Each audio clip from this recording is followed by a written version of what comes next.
Quero saudar os irmãos com a paz do Senhor Jesus. Amém. Estamos felizes por estar nessa noite, congregando junto com os irmãos e adorando a Deus.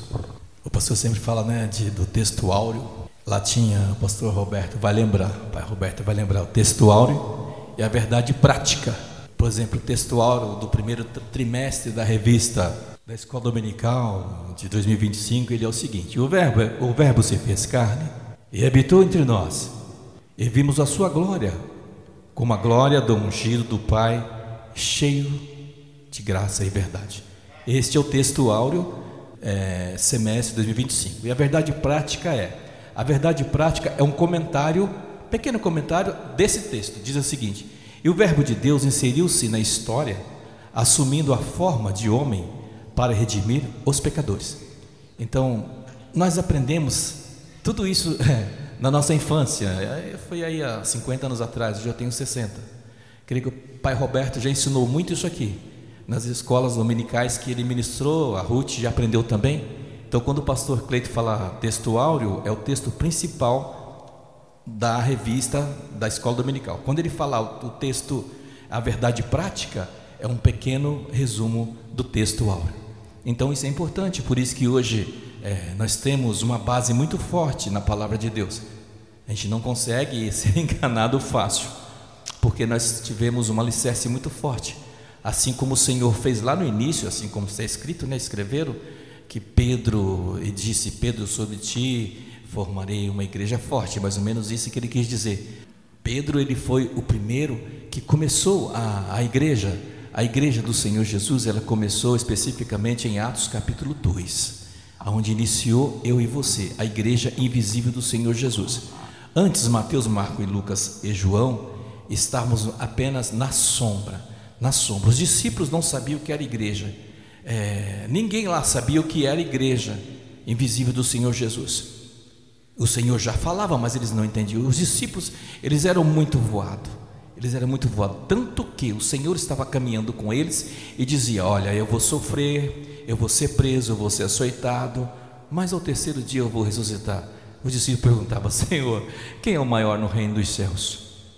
Os caras estavam andando com Jesus, ainda perguntava quem é o maior no reino dos céus.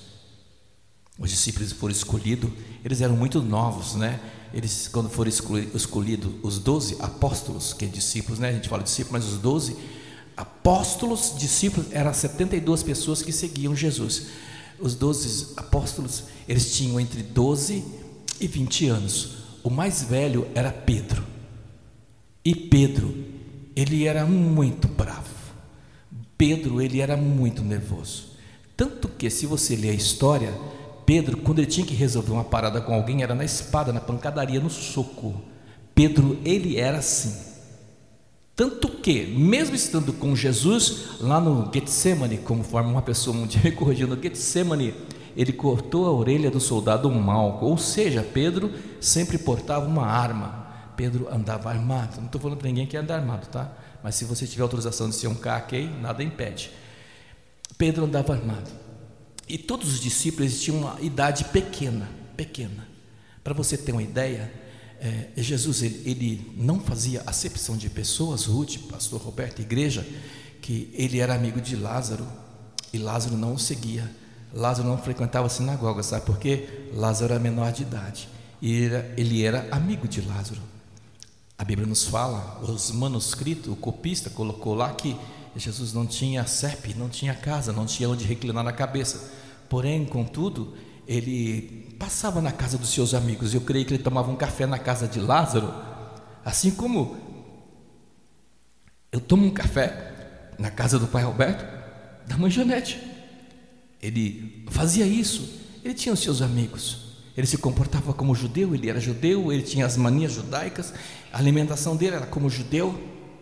E eu falo assim, eu procuro voltar à história, à minha memória.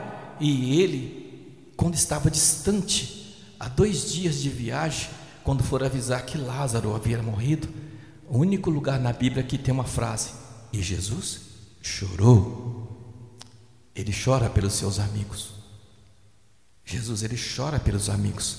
Ele não chora e cuida tanto só daqueles a quem Deus, não foi Jesus que escolheu a gente, tá bom? Aqueles que Deus escolheu e deu a Jesus, e ele, pelo seu beneplácito, vontade, consentimento, nos aceitou por filho. Tanto que em João diz: todo aquele que o Pai me deu, de maneira nenhuma eu, Jesus, lançarei fora. Ele estava dizendo, ele era amigo de Lázaro, e quando ele ficou sabendo, por isso que eu considero um dos maiores feitos, milagres de Jesus foi ressuscitar Lázaro, porque cientificamente, até a gente quando se machuca, se você observar, isso acontece. Após 3 dias, o sangue ele vira terra, ele vira um monte de poeira. E Lázaro tinha 4 dias, e ele simplesmente, Jesus nunca fechou os olhos para orar, tá? A gente se fecha os olhos para desviar a atenção do que está ao nosso derredor, nos atrapalhando. Mas ele olhou para o céu e clamou ao Pai. Ele disse: eu sei que o Senhor sempre me ouve, eu sei que o Pai sempre me ouve, mas eu falo assim devido à multidão. Eu creio que ali estava uma dúvida terrível. E Jesus disse: Lázaro, venha para fora. E naquele tempo se envolvia o cadáver em um monte de lençóis, de faixas. Eu creio que tinha faixas amarrando o rosto para a mandíbula não se deslocar, amarrava tudo. Eu não sei como a história conta que Lázaro saiu do túmulo, se ele saiu flutuando porque estava amarrado, se ele saiu flutuando, se ele saiu andando, caminhando, se arrastando, não sei, a história não conta, não deixaram escrito isso daí. O copista, ele não teve acesso, mas ele saiu do túmulo. Não importa como ele saiu, importa que a história diz que ele ressuscitou. Só que depois ele entrou com o Senhor Jesus em Jerusalém e quiseram matar ele de verdade. E todos quanto o Senhor ressuscitou, os milagres que ele fez, eles morreram de alguma forma. O filho da viúva de Naim, provavelmente depois também veio a falecer. Essas pessoas não viveram perpetuamente. Era apenas um milagre para que aquelas pessoas vissem e crescem que aquele homem que estava ali realmente era Jesus de Nazaré. Porém, contudo, os judeus até hoje não acreditam, tanto que na Tanakh não tem o Novo Testamento. Eles não creem, eles esperam um Jesus guerreiro, um Jesus He-Man, um Jesus guerreiro, um Jesus destruidor, um Jesus que chega e destrói os inimigos, aniquila os inimigos. Vocês sabem a diferença de inimigo e adversário? Adversário você vence, inimigo você destrói, você elimina, elimina da sua frente. Então eles esperam um Jesus que elimine os adversários dele.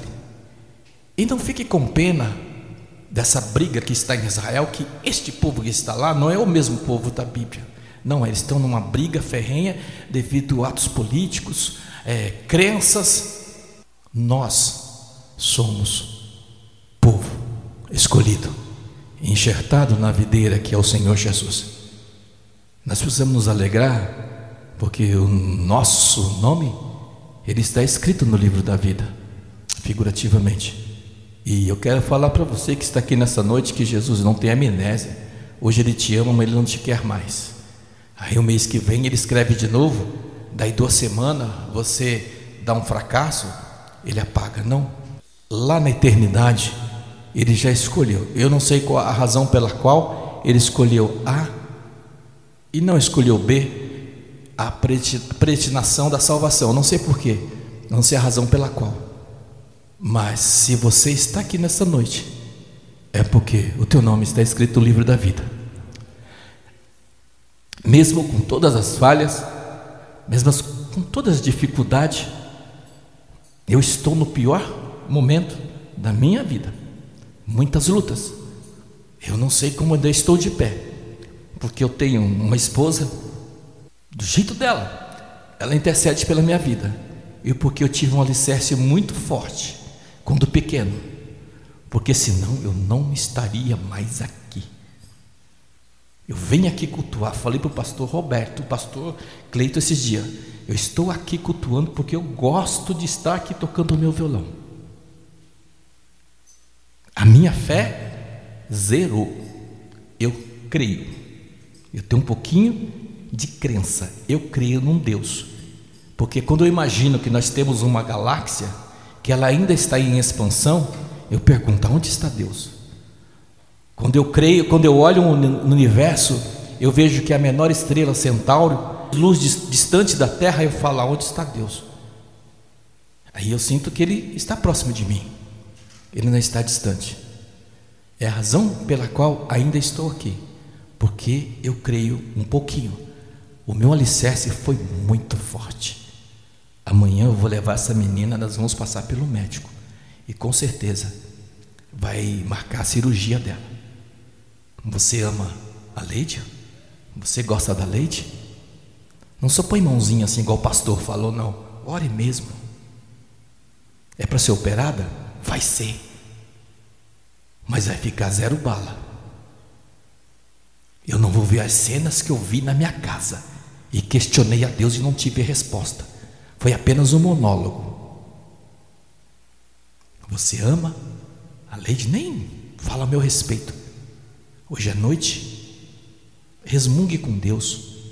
Não importa quem é você, se você sabe orar, resmungue com Deus e fala, pelo menos, Senhor, guarda a tua serva, porque é difícil. Eu não desejo para ninguém o que eu estou passando em 2025. É muito difícil. E a Ruth disse se eu podia cantar uma canção. A minha vida é cantar. A minha vida é cantar. Eu nasci cantando. E eu vou cantar uma canção que eu aprendi há muito tempo. Nós possamos, mesmo com a nossa pequena fé, a nossa pequena esperança, acreditar que iremos ser arrebatados, iremos morar com o Senhor, passarmos 7 anos, e essa terra será purificada e descerá a nova Jerusalém. Amém? Que Deus abençoe em nome de Jesus.